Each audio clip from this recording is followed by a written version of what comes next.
오늘 주시는 하나님의 말씀은 구약성경 신명기 16장 15절로 17절 말씀, 구약 287쪽, 288쪽에 있습니다. 신명기 16장 15절로 17절 말씀을 저와 여러분 한 목소리로 봉독하시겠습니다.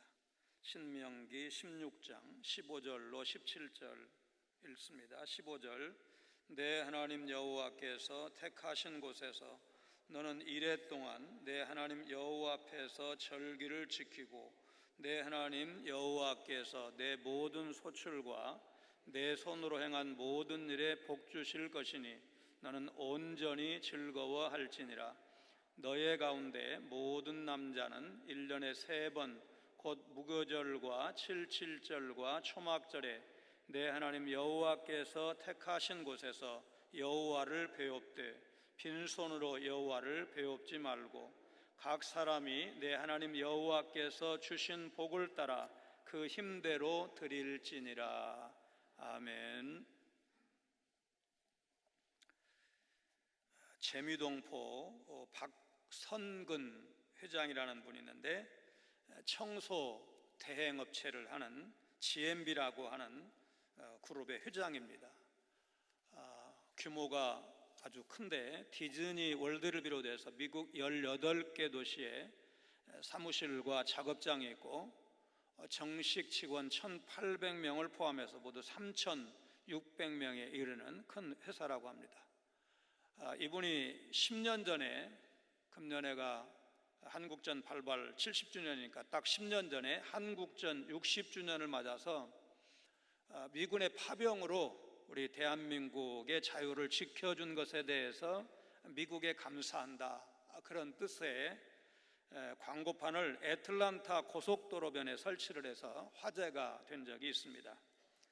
그가 설치한 광고판에는 성조기 그리고 미주 한인을 상징하는 횃불을 들고 있는 갓을 쓴 남자의 그림이 그려져 있고 그 옆에는 감사의 글이 영문으로 적혀 있었습니다. 미국인들이 한국의 자유를 지키기 위해서 희생한 것에 대해서 한국인들은 감사하게 생각한다. 그는 어린 시절 한국 전쟁을 겪은 나로서는 이역만리 한국에까지 와서 고귀한 희생을 한 미군들과 미국의 지원에 감사하지 않을 수 없었습니다. 그분들의 희생과 지원이 없었다면 오늘날 한국의 발전은 있을 수 없었다고 생각을 합니다.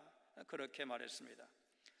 이 광고를 본 많은 미국인들이 박 회장에게 전화를 걸어서 이렇게 광고판까지 세워서 미국의 감사의 뜻을 표시한 것에 대해서 참 감사하다, 그런 일들이 많이 있었다고 합니다. 이번 코로나19로 인해서 에티오피아나 터키나 프랑스나 그 다음에 다른 나라 더 있을 텐데 마스크 보내기를 해서 한국전에 참정했던 그 노병들이 90 이렇게 넘는 그런 어르신들이 우리가 한국에 가서 한국의 자유를 위해서 싸웠던 것에 대해서 정말 보람을 느낀다, 그러면서 노병들이다 보니까 이렇게 눈물을 흘리는 그런 모습을 뉴스를 통해서 본 적이 있습니다. 학자들은 고대 문서 연구를 통해서 고대 이집트 사람들이 많은 절기를 지켰고 자기들의 신들을 위해서 종교적인 행사를 장소를 옮겨가면서 최소한 6번 개최했다는 사실을 알아냈습니다. 절기를 지키는 관습이 오래되었다는 뜻입니다. 아마도 이스라엘 백성이 애굽에 살고 있을 때 모세를 통해서 출애굽하기 전까지는 이스라엘 백성들도 애굽 사람들의 절기를 지켰을 가능성이 큽니다. 그러므로 모세가 바로에게 찾아가서 여호와 하나님을 위해서 우리 백성들이 희생제사를 드리도록 보내달라고 요구를 했을 때 애굽 사람들 입장에서 그 불합리한 요구다, 그렇게 말할 수가 없었습니다. 왜냐하면 자기들도 자기들이 섬기는 신에게 제사를 드리는 것이 의무였기 때문에 히브리 사람들도 제사를 드리고 싶었을 것이다, 그렇게 받아들였던 것입니다. 물론 정치적인 이유로 바로 보내준 것은 아니지만 정서적으로는 그랬다는 뜻입니다. 오늘 본문은 이스라엘 백성이 지켜야 될 절기와 그때 어떻게 해야 할 것인지에 대해서 말씀하고 있습니다. 16절에서 하나님은 내 하나님 여호와께서 택하신 곳에서 여호와를 배웁디라고 말씀을 하십니다. 이 말씀을 통해서 우리는 이스라엘 백성이 왜 즐거운 마음으로 여호와의 절기를 지켰는지를 알 수가 있습니다. 하나님은 친히 이스라엘 민족을 다스리시는 왕으로 이스라엘에게 나타나셨고, 동시에 이스라엘 백성은 그들의 왕 되신 하나님께 대한 의무와 책임을 다하고 있었습니다. 따라서 그들에게 일정한 때에 하나님께 나와서 문안을 드리고 그의 전전에서 그들 자신을 보여야 할 것이 요구되었습니다. 다른 민족이 자기들 군주에게 표시했던 존경의 태도를 이스라엘 백성은 그들의 왕 되신 하나님께 보여야 했던 것입니다. 여기까지만 생각해 본다면 그것은 정치적이고 국가적인 의무다, 그렇게 봐야 할 것입니다. 제2차 세계대전이 끝나갈 무렵 어느 날 미국의 한 교회에서 전쟁으로 아들을 잃은 가족이 장례 예배를 드리고 있었습니다. 예배를 마친 부모는 교회에 많은 액수의 헌금을 드렸습니다. 그러자 그 장례식에 참석했던 어떤 부인이 남편을 향해서 말합니다. 여보, 우리도 아들을 위해서 저분들처럼 감사헌금을 하는 건 어때요? 그러자 남편이 펄쩍 듭니다. 지금 무슨 소리를 하는 거요? 우리 아들은 살아서 돌아왔지 않소? 맞아요. 그러니까 저 사람들보다 더 많이 감사해야죠. 남편은 아내의 말을 듣고 자신의 태도를 뉘우쳤습니다. 그리고 하나님 앞에 회개하고 아내의 말대로 살아 돌아오는 아들을 위해서 감사 헌금을 드렸습니다. 깨닫는 마음이 바로 복된 마음입니다.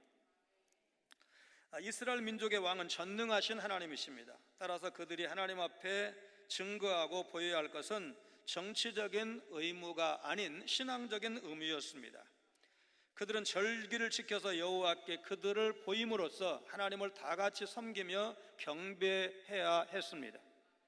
이 율법은 도덕적이고 보편적이며 영원한 것입니다. 그래서 영적 이스라엘이 되었다고 믿는 오늘 여러분과 저도 구약의 이스라엘 백성이 지켰던 절기의 정신을 잊지 않고 지키고 있는 것입니다. 절기는 구약시대의 유물로 신약시대인 오늘날에는 지키지 않아도 된다는 주장, 대단히 잘못된 것입니다. 그러면 이스라엘 백성이 절기에 여호와께 보여야 할 사람이 누군가? 16절에 보니까 너의 가운데 모든 남자는 여호와를 배웁디, 이렇게 말씀을 했습니다. 이 말씀을 통해서 절기 행사에 여자들이 제외되었나? 이렇게 일단은 질문이 가능할 것입니다. 이 말씀은 여자들을 금지했다는 데 포커스가 있다기보다는 여자들은 참석하지 않아도 좋다, 그런 정도로 보면 좋을 것입니다. 무슨 말이냐면 때로는 여자들은 집에 머물러 있는 것이 더 좋다는 사실을 암시하고 있습니다. 여자들이 이런 엄중한 의무로부터 면제되는 데 대해서는 이유가 분명히 있을 것입니다. 일반적으로 남자들보다 연약하기 때문에 멀리 있는 성전까지 긴 여행을 할 때 나타나는 피로를 견딜 수가 없다고 생각되었기 때문입니다.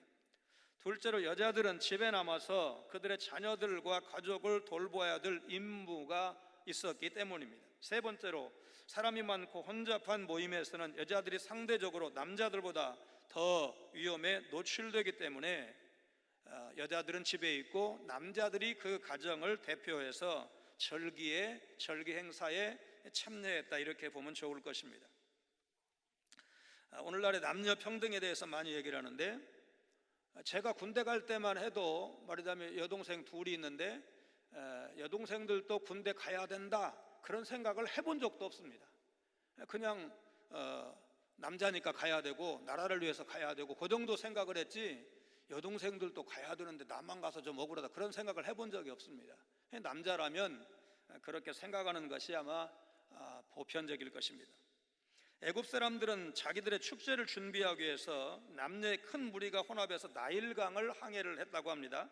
이때 많은 외설적인, 말하자면 사람이 많이 모여 있을 때 있을 수 있는 범죄가 행해졌다고 합니다. 율법은 이런 일들을 막고 여성들을 보호하기 위해서 여성들의 불참을 허용한 것으로 보입니다. 그러나 다른 때, 다른 경우에 있어서는 여자들도 하나님의 말씀을 듣고 하나님을 경배하기 위해서 지정된 장소, 성소에 참석한 사실을 볼 수가 있습니다. 실제로 나중에 성전을 지었을 때 이방인의 뜰, 여인들의 뜰, 여인들이 들어갈 수 있는데 말이죠, 한계가 있었다 그 말이죠. 그러니까 성전에 무작정 못 가는 게 아니고 정해져 있어서 이방인들은 여기까지, 여인들은 여기까지, 그 다음에 남자들, 제사장, 대제사장만 그것도 1년에 단 한 번 들어갈 수 있는 지성소, 이렇게 나누어져 있었습니다. 우리는 이런 사실을 성경의 기록을 통해서 확인할 수가 있습니다. 사무엘상 1장 7절을 보면 매년 한나가 여호와의 집에 올라갈 때마다 남편이 그같이 하매 분인나가 그를 격분시키므로 그가 울고 먹지 아니하니, 매년 한나가 여호와의 집에 올라갔다. 그리고 또 우리가 금식한 이야기를 알고 있고 하나님께서 그 기도의 응답으로 사무엘을 주셨고 그 뒤에 3남 2녀를 더 주신 사실을 우리는 알고 있습니다. 남자들이 여호와 앞에 자신들을 보여할 곳이 어딘가? 내 하나님 여호와의 택하신 곳입니다. 하나님의 법궤와 장막이 있는 곳으로 이스라엘의 남자들이 가야 했습니다. 이스라엘 백성은 처음에는 사마리아 지경 에브라임 지파의 땅에 있는 실로라는 곳에서 여호와를 경배했지만 나중에는 다윗이 장막을 세웠던 곳, 바로 솔로몬이 성전을 건축했던 지금의 예루살렘 성전에서 여호와 하나님을 경배해야 했습니다. 이런 절기를 지키는 이유와 한 장소에서 절기를 지키도록 명령하신 이유, 이스라엘은 말하자면 단일 교회였습니다. 구약의 이스라엘은 그냥 이스라엘 민족 전체가 한 교회였습니다. 그래서 지역적으로 멀리 떨어져 있고 지파적으로 나누어져 있기 때문에 적어도 1년에 3번은 한 곳에 모여서 우리가 하나님을 섬기는 한 백성이다, 아브라함을 또 야곱을 조상으로 하는 우리는 한 나라 한 민족이라는 사실을 확인할 수가 있었습니다. 이스라엘 백성이 함께 모이는 때가 언젠가? 1년에 3번이라고 그랬는데 6월절이라고 하는 무교절과 7.7절 장막절입니다. 하나님은 이스라엘 백성에게 첫 번째로 6월절을 지킬 것을 말씀하셨습니다. 6월절은 하나님이 이스라엘 백성을 애굽의 노예 생활에서 구원내신 것을 기념하고 감사하는 절기로 아비벌 14일부터 한 주간 계속되었습니다. 이때 이스라엘 백성은 6월절 다음 날부터 7일간 누룩 없는 빵을 먹어야 했고 마지막 날에는 성회로 모였습니다. 6월절은 어린 양 되시는 그리스도의 보혈이 죄악과 고난 가운데 있는 백성을 구원하신 것을 상징하는 의미 있는 절기였습니다. 곧 그리스도의 십자가 구속을 상징한다고 할 것입니다. 성도들은 구속 사역을 하나님께서 허락하신 삶 속에서 기억하고 감사해야 되는데, 누룩으로 상징되는 죄를 제거하고 거룩한 삶을 사는 것을 결단하는 때가 바로 6월절이었습니다. 이스라엘이 지킬 두 번째 절기는 7.7절입니다. 7.7절은 오순절이라는 명칭으로 신약 이후에는 더 많이 이제 불려지고 있습니다. 첫 추수하는 날로부터 7주가 지난 다음에 하나님께 예물을 드리면서 이 절기를 지켰습니다. 하나님은 애굽에서의 노예 생활을 기억하고 구원해 주신 은혜 감사하면서 이웃과 함께 이 7.7절을 지킬 것을 명령하셨습니다. 7.7절은 첫 열매를 하나님께 바치는 절기라는 의미에서 초실절, 그리고 그게 보리를 추수해서 드리는 절기였기 때문에 보리맥자, 맥추절이라고도 불렀습니다. 이스라엘 백성은 7.7절을 지키면서 하나님이 베푸시는 은혜를 기억해야 했습니다. 이스라엘 백성이 7.7절을 지키면서 하나님의 은혜를 기억해야 했던 것처럼 오늘 여러분과 저도 우리에게 베푸신 하나님의 은혜를 기억하면서 이 절기를 지켜야 할 것입니다. 예수 그리스도의 구속으로 말미암아 자유와 영생을 얻은 사실에 감사하면서 하나님께서 주신 이 구원에 대해서 내가 무엇으로 보답할까? 시편 시인의 이 고백이 우리의 입술을 통해서도 하나님 앞에 드려져야 할 것입니다. 하나님 이스라엘 백성이 지켜야 될 세 번째 절기로 초막절을 주셨습니다. 초막절은 이스라엘 백성이 광야 40년 생활을 기념하고 한 해 동안의 결실을 감사하는 절기입니다. 장막절 혹은 수장절로도 불렸습니다. 곡물을 수확해서 저장한 후에 7일 동안 지켰습니다. 오늘날 교회에서는 초막절을 추수 감사절로 지키고 있습니다. 절기를 지키는 백성은 하나님께 빈손으로 나아갈 수가 없었습니다. 하나님께 받은 은혜를 기억하고 힘껏 예물을 드려야 했습니다. 이 말씀은 형식적으로 절기를 지키지 말고 실제적으로 감사하라, 그런 뜻입니다. 이스라엘 백성에게 예물을 준비하게 하신 것은 하나님이 그들의 진정한 왕이심을 깨닫기 위함이었습니다. 성도들은 하나님이 삶의 진정한 주인이심을 인식하고 그분을 경외하는 마음으로 이 절기를 지켜야 됩니다. 그냥 때마다 지키는 절기, 지금까지 지켜왔던 그 절기, 물론 그것도 무시할 수가 없습니다. 더군다나 이거 점점 말하자면 절기의 어떤 의미가 퇴색해 가고 있다고 생각을 한다면 전통이라도 잘 지킬 필요성도 없지 않아 있습니다. 그러나 너무나 형식과 습관에 매이지 말고 하나님께서 이 절기를 명령하신 그 의도를 우리가 기억을 하면서, 그러니까 받은 은혜, 받은 구원을 감사하면서 하나님 앞에 이 절기를 지켜야 할 것입니다.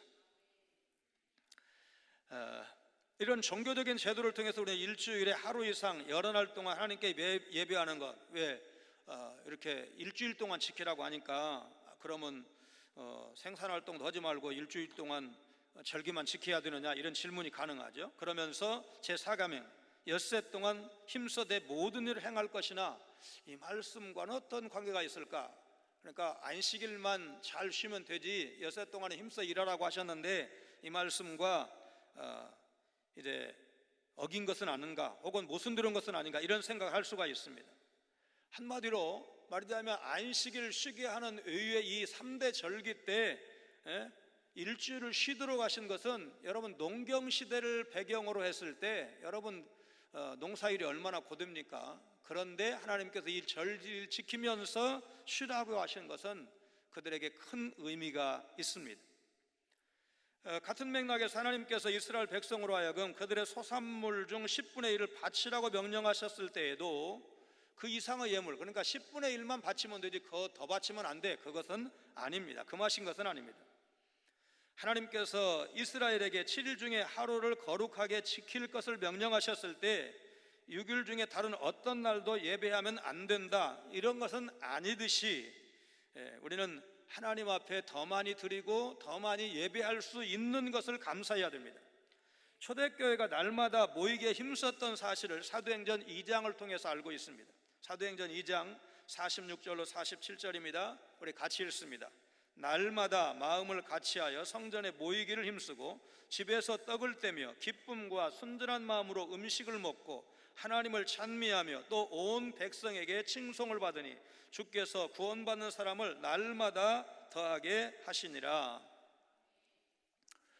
사도행전 2장의 상황을 우리가 알고 있는데, 이제 사도행전에서 매일 모였다고 하니까 오늘날에도 성도들은 매일 모여야 한다, 이렇게 말하는 것이 쉽지는 않습니다.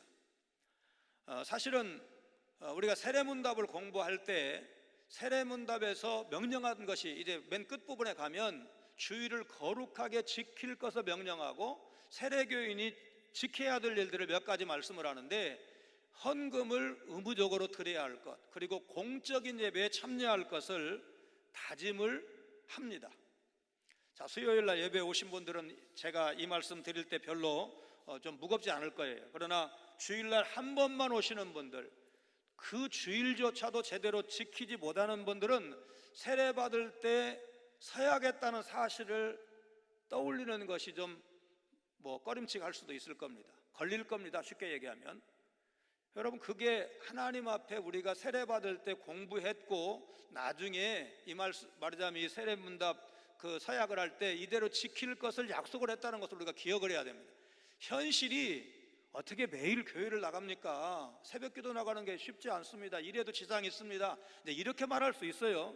그러나 이제 뭐라고 말해야 되냐면, 그러니까 나는 빠질 겁니다, 이렇게 말할 것이 아니고, 맞습니다, 약속했습니다, 그래야 됩니다, 그러나 제가 연약해서 그렇게 못하고 있습니다, 이렇게 말해야지 그냥 주일날 교회 나가주는 게 어딘데요, 이렇게 생각하시면 안 돼요. 그건 은혜 못 받았을 때 얘기입니다. 내가 은혜 받은 사람이고 하나님 앞에 믿음으로 헌신할 것을 다짐했을 때 하나님, 제가 연약해서 제대로 기도하지 못했습니다. 헌신하지 못했습니다. 예배에 충실하지 못했습니다. 하나님, 나를 긍휼히 여겨 주시옵소서. 여러분, 이렇게 생각을 하시고 말씀을 하셔야지 어떻게 매일같이 교회를 갑니까? 그렇게 말씀하시면 안 돼요. 예. 그래서 최선을 다해서 초대교회 성도들이 그 어려운 때, 지금 이 초대교회 상황이 오늘 우리 시대보다 더 편안한 때입니까? 그냥 만만한 때입니까? 모이는 것이 얼마나 힘들 때인데, 조심스러울 때인데, 여러분, 카타콤, 이탈리아에 있는 그 카타콤, 지하 동굴 묘지 또는 지하 교회, 지하 생활 터전이죠. 터키에도 있습니다. 정말 이 지상에 나와서 노출되는 것이 너무너무 두려웠던 그때에도 성도들은 얼마나 그 두려움에 떨면서도 하나님을 예배하고 성도의 교대를 나누고 날마다 떡을 떼고 하나님을 찬송하고 아멘 주 예수 여우시옵소서, 그렇게 뜨겁게 주님을 사랑하고 섬겼다는 사실을 생각을 할 때, 하나님, 오늘 내가 연약한 것을 긍휼히 여겨 주시옵소서. 아마도 그것이 정답일 것입니다. 이스라엘 백성이 절기 때에 하나님께 경배하기 위해서 올 때 모두 특별한 의무가 있었는데, 그것은 하나님 앞에 올 때 16절에 공수라는 표현이 나왔어요. 공수, 빈손으로. 17절, 각 사람이 그 힘대로 드리라고 했습니다. 옛날에 군주 앞에 나갈 때 빈손 들고 나갈 수가 없었습니다. 뭐라도 자기 수준에 맞게, 말하자면 왕 앞에 드릴 것이 있어야 되었는데, 유대인들도 이스라엘도 절기 때 빈손으로 하나님 앞에 와서는 안 된다는 명령을 받았습니다. 이것은 말하자면 번제라든지 희생제사 이럴 때 드리는 예물과는 달랐습니다. 이 3대 절기 때 드리는 예물은 그런 말하자면 죄를 지었을 때 사죄해야 하는 예물과는 달랐습니다. 빌립보서 4장 18절 19절 말씀을 같이 읽습니다. 내게는 모든 것이 있고 또 풍부한지라 에바브로디도 편해 너희가 준 것을 받음으로 내가 풍족하니 이는 받으실 만한 향기로운 제물이요 하나님을 기쁘시게 한 것이라. 나의 하나님이 그리스도 예수 안에서 영광 가운데 그 풍성한 대로 너희 모든 쓸 것을 채우시리라. 빌립보 교회가 사도 바울의 이 선교를 위해서, 복음 전도를 위해서 연보를 했습니다. 거기에 대해서 이거 하나님이 기쁘시게 받을 향기로운 제물이다. 그리고 하나님께서 빌립보 교회 성도들에게 너희 모든 쓸 것을 채우시리라고 축복하는 말씀입니다. 1860년 9월 미국 미시간 호수에서 유람선 한 척이 암초에 부딪혀서 침몰하는 대형 사고가 발생했습니다. 배 안에 타고 있던 많은 사람이 호수에 빠져 죽게 되었습니다. 그런데 당시 배에 타고 있던 수영선수 에드워드 스펜서가 온 힘을 다해서 17명을 구출하는 기적 같은 일이 일어났습니다. 연일 언론에서 자신의 목숨을 아끼지 않고 다른 사람을 구한 그의 영웅적 행동을 대서특필했습니다. 한참 세월이 흐른 후에 R.A. 토레이 박사가 이 스펜서를 만나서 이런저런 이야기를 나누다가 물어보았습니다. 이 R.A. 토레이 박사는 예수원 원장으로 오랫동안 사회다가 돌아가신 대천덕 신부의 할아버지이신데, 이 토레이 박사는 성령론의 대가이신 개혁주의 신학자이십니다.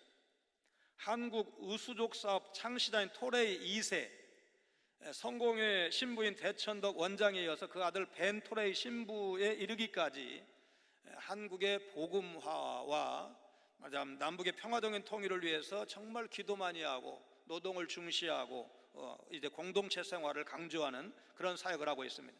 제가 신학대학원 다닐 때 대천덕 신부님을 모셔서 특강을 들은 바가 있는데, 성공의 신부니까 우리하고 신학이 많이 다를 것이다. 그렇지 않더라고요. 성경적으로 들어가게 되면, 말하자면 교단의 전통보다 성경을 깊이 파게 되면 자기 할아버지가 유명한 개혁주의 신학자인데 알아주는, 말하자면 교회사의 신학계의 이름이 기억될 수 있는 그런 학자인데 그렇게 빨리 변할 수가 있을까? 이제 그렇지 않구나라는 것을 느꼈던 때였습니다. 어쨌든 뭐라고 물었느냐? 그 당시에 목숨을 구해준 17명 중에 몇 명이나 감사를 표했습니까? 토레이 박사의 질문에 스펜서가 웃으면서 대답을 했습니다. 딱 한 사람이요. 어린 소녀 한 사람밖에 없었어요. 그 소녀는 지금까지도 크리스마스가 되면 어김없이 감사 카드와 선물을 보내옵니다. 작년까지 한 번도 빼먹지 않고 매년 감사 편지를 보내줍니다. 하지만 다른 16명의 사람으로부터는 아무런 연락도 받지 못했습니다. 그래도 한 소녀의 감사 때문에 내가 한 일을 후회하지는 않습니다. 그는 1개 이상의 체력을 써서 이날 이후로 큰 병을 앓았고 7년 뒤 32살의 젊은 나이에 후유증으로 세상을 떠난 것으로 알려져 있습니다. 진정으로 감사한다는 것은 말처럼 쉽지 않습니다. 우리는 늘 어려운 일에 부딪히면 평생 주님만 믿고 따르겠다면서 도와주시기를 간청하지만 정작 일이 잘 풀리면 그런 마음이 눈 녹듯 사라져버리고 또 감사를 잊어버리는 경우가 너무나 많습니다. 그때 우리의 모습은 예수님으로부터 나병을 치료받았지만 예수님께 와서 감사하지 않은 9명과 많이 닮아 있습니다. 하나님이 원하시는 사람은 기적의 주인공이 아니라 작은 일에도 감사할 줄 아는 사람입니다. 하나님의 은혜와 복을 계속 누리기 위해서는 대나무가 매듭을 지으면서 자라가듯이 감사의 매듭을 지으면서 살아가야 합니다. 그래야 하나님께서 주시는 복을 누릴 수가 있습니다. 콘라드는 거듭나지 못한 사람에게는 감사가 없다고 말했습니다. 구원받은 감격을 느끼고 있다면, 누군가의 도움을 받아서 생명을 구했다면 감사를 절대로 잊지 않으시기를 바랍니다. 특별히 우리를 구원해 주신 하나님의 은혜 잊으시면 안 됩니다. 여러분, 이스라엘 백성은 3대 절기로 초막절과 유월절과 칠칠절을 지켰습니다. 유월절은 아무리 강조해도 지나침이 없습니다. 이스라엘 백성을 애굽에서 해방시켜 주신 날을 기념하는 절기입니다. 과거의 고난을 떠올려야 할 뿐만 아니라 그리스도의 죽음을 예표하는 성격이 있다는 측면에서 어떻게 유대인의 유월절로만 끝날 수가 있겠습니까? 우리도 그 유월절 장자의 죽음을 통해서 애굽 사람들은 왕의 아들부터 백성의 초태생까지 다 죽었지만 이스라엘은, 양의 피를 바른 이스라엘 백성은 한 사람도 죽지 않았습니다. 예수 그리스도의 피를 믿는 자마다 구속을 받고 영원한 천국을 얻는 이 구원의 원리를 생각할 때 유대인의 유월절이 아니고 그들의 유월절이기도 하지만 우리에게도 유월절은 충분히 의미가 있는 절기인 것입니다. 여러분, 저는 개인적으로 보리를 그다지 좋아하지 않습니다. 아마 그렇게 말하면 동의하시는 분이 꽤 있을 겁니다. 언젠가 GMS에서 회의를 하고 증경이사장 2분, 그 다음에 제 은사님 1분, 저까지 4명이 한 상에 앉았는데 이제 그 식당이 오리고기를 조금 그냥 식사의 절반 정도 이렇게 먹게 하고 그 다음에 이제 그 영양밥이나 보리밥을 주는 그런 메뉴를 이렇게 파는 식당이었는데 이제 오리를 어느 정도 다 먹으니까 서빙하는 종업원이 와가지고 이제 제가 앉은 상에서 그냥 어른들인데 경어도 안 쓰고 보리요 영양밥이요 이렇게 딱 얘기하니까 세 분이, 저는 이제 제일 젊으니까 좀 가만히 있고 영양밥, 3명이 동시에 영양밥 하고 외치더라고요. 물어볼 필요 있습니까? 그분들도 다 어려운 시절을 살아오셨으니까 보리밥은 질려가지고 영양밥 하고 대답하셨다고 저는 생각을 해요. 나중에 이제 그 뒤에 얘기할 때 다 보리밥 싫어 이렇게 얘기하시는 그런 장면이 있었습니다. 그러나 보리는 그런데 여러분, 그 구원의 의미가 이스라엘이 어느 세월을 지나서 가나안 땅에 들어와서 농사를 짓고 첫 결실을 거두었을 때 여러분, 그때의 기쁨과 감사가 여러분 이스라엘이 잊으면 안 되잖아요. 애굽 종살이 했던 그 시절 잊으면 안 되잖아요. 광야 40년 떠돌이 생활했던 거 잊으면 안 되잖아요. 하나님의 은혜로 가나안 땅, 이미 다 가나안 7족속이 차지하고 있던 그 땅을, 젖과 꿀이 흐르는 약속의 땅을 하나님께서 이스라엘에게 주셨다는 사실을 잊으면 안 되잖아요. 거기에서 내가 농사지어서 씨앗 뿌려가지고 첫 추수를 거뒀을 때 아무런 감격과 감사가 없다면 그거 잘못된 거잖아요. 그런데 광야의 이스라엘에 비교했을 때 여러분과 제가 그 사람들보다 못하냐고요. 그 사람들보다 못 먹고 못 사냐고요. 그런데 그 사람들이 가졌던 그 감사가 오늘 여러분과 저에게 없다면 여러분, 누가 잘못된 겁니까?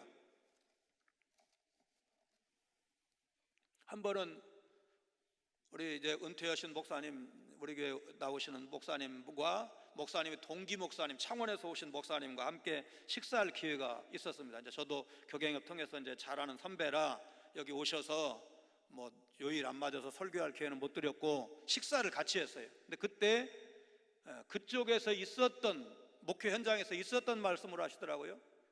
말하자면 공부를 좀 잘한 좋은 대학을 나온 엘리트 젊은 후배가 교회에서 11조는 구약시대의 유물이니까 안 해도 된다고 가르쳐서 교회에 큰 파문이 일어났고 노예의 큰 어른이었던 그분이 지도를 했다. 아무개 목사 그러면 안 돼. 그 교인들이 뭐라고 따졌나? 목사님, 우리는 아무런 불만 없이 평생 11조 드리면서 살아왔습니다. 왜 목사님 11조 드리지 않아도 된다고 얘기하시는 겁니까? 그래 따졌다는 거예요. 나중에 이제 그 교회에 오래 있지 못하고 교회를 옮겼는데 옮겨온 교회에서도 그렇게 가르쳤고 결국은 그 교회에 사임했습니다.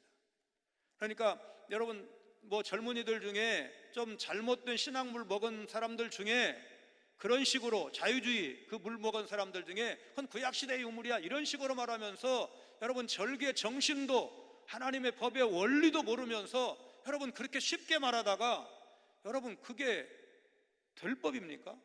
우리 신앙의 선배들이 얼마나 지금보다 훨씬 더 가난하고 어려울 때도 그 말씀 목숨처럼 지키고 여기까지 온 한국교회입니다. 그렇게 얘기하면 안 되는 겁니다.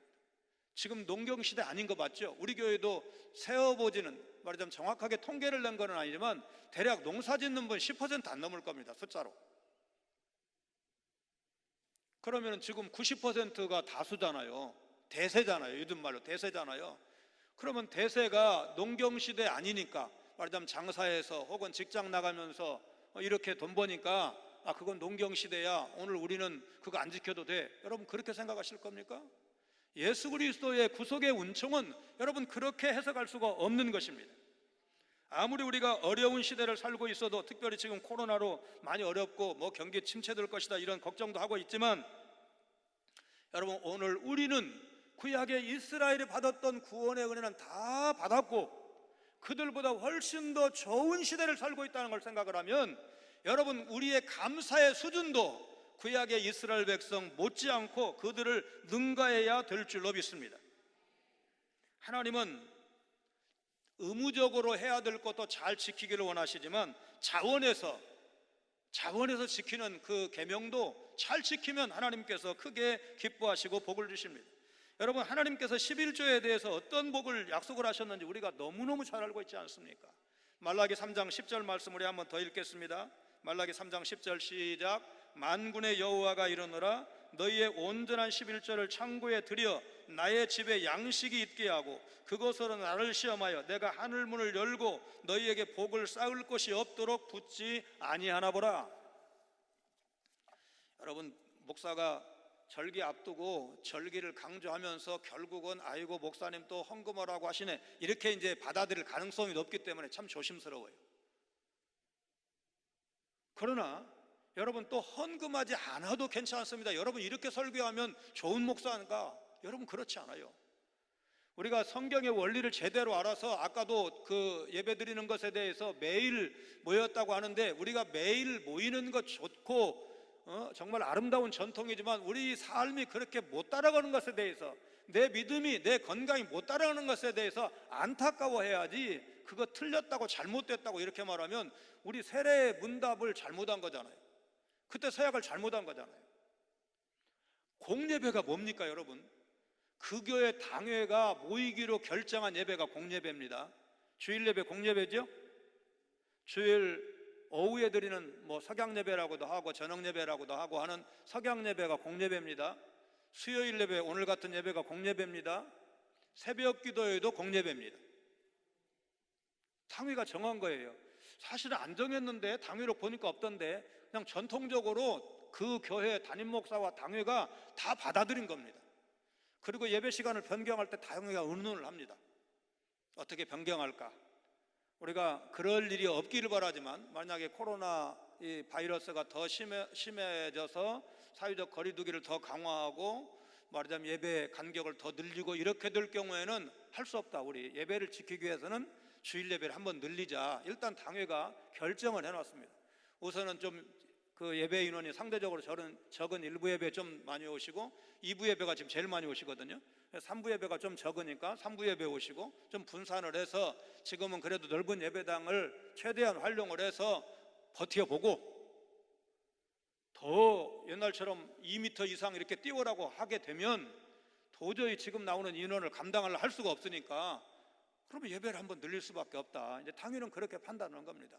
그래서 우리가 이런 어려운 때를 살고 있는데, 하나님 이 어려운 때에도 우리가 하나님 앞에 믿음으로 사는 것이 무엇인지 오늘 새벽에도 그렇게 도전했어요. 여러분, 지금보다 더 어려운 시절 우리가 분명히 있었거든요. 근데 그때도 기도를 쉬지 않았는데 이 코로나가 너무너무 우리를 곤혹스럽게 하는 것이, 그때는 말하자면 따뜻하게 손잡고 서로 위로하고 격려할 수가 있었어요. 그런데 지금 손잡지 말라고 그러잖아요. 말하자면 소곤소곤 하면 안 되잖아요. 밥 먹을 때 될 수 있으면 덜어서 먹고 말하지 말고 조용히 먹으라는 거잖아요. 침 튈까 봐서. 그래서 이 코로나가 아주 맹랑해요. 모이는 것도 어려워, 손잡는 것도 어려워. 그냥 남녀는 조금 오해할 소지가 있으니까 연세 드신 권사님이 젊은 세대 붙들고 좀 얼마나 힘드냐고 위로하고, 반대로 또 젊은 교인이 연세 드시는 권사님이나 어른들 붙들고 아이고 어떻게 지내셨냐고 손잡고 이렇게 할 수 있어야 되는데, 이걸 다 못 오게 지금 막고 있는 거 아닙니까? 뭐 누가 막으라고 해서 막는 것이 아니라 그것이 감염을 예방하는 수칙이 되니까, 원칙이 되니까 지금 다 그냥 지키고 있지 않습니까? 자, 우리 영적으로 분별해야 됩니다. 자, 이게 하나님께서 모르고 계실까? 이 코로나19를 지금 그냥 논외, 하나님 관심 영역 밖에 있는 여러분 그런 일일까요? 아니면 하나님의 주권 속에 있을까요? 이 어려운 때에 우리가 어떻게 이기기를 원하실까요? 자, 정말로 모이기가 어려운 때입니다. 많이 모이면 안 되는 때입니다. 구역예배도 말하자면 친하다고 해가지고 다 안다고 해가지고 뭐 마스크도 안 쓰고 또 이렇게 음식을 먹고 막 이렇게다가 감염될까 봐서 지금 열심히 모이사회를 못하고 있어요. 너무너무 힘든 때입니다.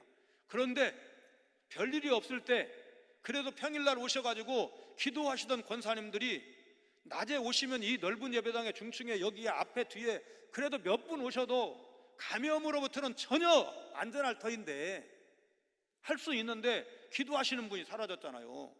여러분, 위기 아닙니까? 우리가 좀 영적으로 바라봐야 돼요. 지금 교회가 중대한 위기에 처해 있다. 여러분, 그 온라인 예배, 지금 이 예배도 말하자면 영상과 오늘 이렇게 현장에서 같이 예배를 드리는데 그건 불가피한 거예요. 잘하는 게 아니야. 칭찬받을 상 받을 일이 아니에요. 어쩔 수 없이 정말 감염을 최소화하기 위해서 예방수칙을 어떻게든지 지키기 위해서 그래도 말씀 안 듣는 것보다는 낫겠지. 그래도 잠깐이라도 엎드려 기도하는 게 안 하는 것보다는 낫겠지. 여러분, 그런 수준이지. 여러분, 하나님은 인격 대 인격으로 만나기를 원하시잖아요. 여러분, 주일학교 아이들이 성경 구절을 암송을 했는지 이런 거를 이렇게 찍어서 이제 숙제 비슷하게 말하자면 주일학교 예배가 잘 안 될 때 했는데, 여러분 그 영상을 제가 봤거든요. 교회 예배 때처럼 여러분 애들 다 교회 올 때 그 복장 아니요. 잠옷 차림으로 그 성경 구절 암송하고 그거 찍어가지고 전사님한테 보내고 전사님은 저한테 보내갖고 보니까 잠옷 입고 성경 구절 암송하고 있다고. 좋게 보면 기특하다 이렇게 말할 수 있지만 여러분, 온라인 예배 한계 아닙니까? 넥타이 매고 말하자면 교회 그 예배 출석하는 것처럼 그렇게 앉아서 예배 드리는 분 몇 번이나 드시겠어요? 뭐 예배는 하여튼 어른들은 그래도 오랫동안 드렸던 틀이 있으니까 좀 지킬 걸 지켰다고 해도 여러분, 여기 와서 예배 드리는 것만큼 경건함이 유지가 되더냐고요. 그래서 위기라는 거예요. 하나님이 이 어려운 때에 정말 예배를 지킬 수 있는 은혜를 주시옵소서. 코로나19 바이러스가 지금까지도 하나님께서 만 5개월 동안 우리 성광교회 성도님들 한 분도 감염된 분 없이 이렇게 지켜올 수 있도록 함께 해주셨는데, 하나님이여 우리 교회를 지켜주시고 우리 한국교회 지금 주일학교 뭐 큰 위기고 너무너무 큰 위기인데 우리 한국교회를 긍휼히 여겨주시옵소서. 교회 중심으로 소그룹에서 무슨 뭐 MT 같은 데서 찬양 연습하면서 확진자가 나와가지고 교회가 지금 굉장한 사회적인 지탄의 대상이 되고 있는데 하나님, 찬양을 안 드릴 수도 없고 너무너무 가슴이 탑니다. 속이 탑니다. 하나님, 우리 마음껏 찬송하고 마음껏 예배할 수 있는 날을 속히 회복시켜 주시옵소서. 그런 기도가 우리 모두에게 절실한 줄로 믿습니다. 하나님은 오늘 여러분과 제가 하나님 앞에 믿음으로 서기를 원하신다는 사실, 절기를 앞두고 하나님께서 지금까지 구원해 주신 것 감사, 때마다 우리에게 일용할 양식을 주시고 세계에서 세 번째 3대 빈국에서 10번째 경제 대국이라고 할 만한 그런 나라로 만들어 주신 하나님의 은혜에 대해서 감사하면서, 하나님 우리 감사를 잃어버리지 않게 해주시옵소서. 좀 어려운 때지만 감사를 잃어버리면, 옛날 그렇게 어려운 때도 살아왔는데 그때를 생각하면 지금은 너무너무 감사할 일인데, 조금 힘들다고 해서 너무 많이 우리 마음의 평정을 잃지 않도록 하나님 우리 마음 문 지켜주시옵소서. 우리 입술을 지켜주시옵소서. 감사를 잃지 않게 해주시옵소서. 기도하시고 주 앞에 감사를 실천하시는 여러분 모두가 되시기를 주님의 이름으로 축원합니다. 거룩하신 하나님, 유월절과 맥추절, 초막절 3대 절기를 지킬 것을 명령하신 하나님의 말씀을 통해 다시 한번 우리가 받은 놀라운 구원의 의미와 때마다 내리시는 복을 헤아려 볼 수 있는 귀한 시간 갖게 하심을 감사를 드립니다. 때마다 먹이시고 입히시는 물질만 바라보지 않게 하시고 고난의 때를 잊지 않을 뿐만 아니라 그 물질을 주신 구원의 하나님, 고난의 때를 이길 수 있도록 인도하신 그 크신 은혜와 능력으로 말미암아 감사할 수 있는 저희들 되게 하여 주옵소서. 코로나19 같은, 또 경기 침체 같은 현실적인 어려움 때문에 감사를 잃어버리지 않는 깨어있는 신앙인으로 살아가도록 저희들의 삶을 인도하여 주옵소서. 과부와 고아, 나그네 등 소외된 사람 없이 절기를 즐겁게 지키도록 명령하신 하나님의 뜻을 기억하며 이번 절기도 어려운 일을 생각하며 지킬 수 있는 복된 절기가 되게 하여 주옵소서. 예수님 거룩하신 이름으로 간절히 기도하옵나이다. 아멘.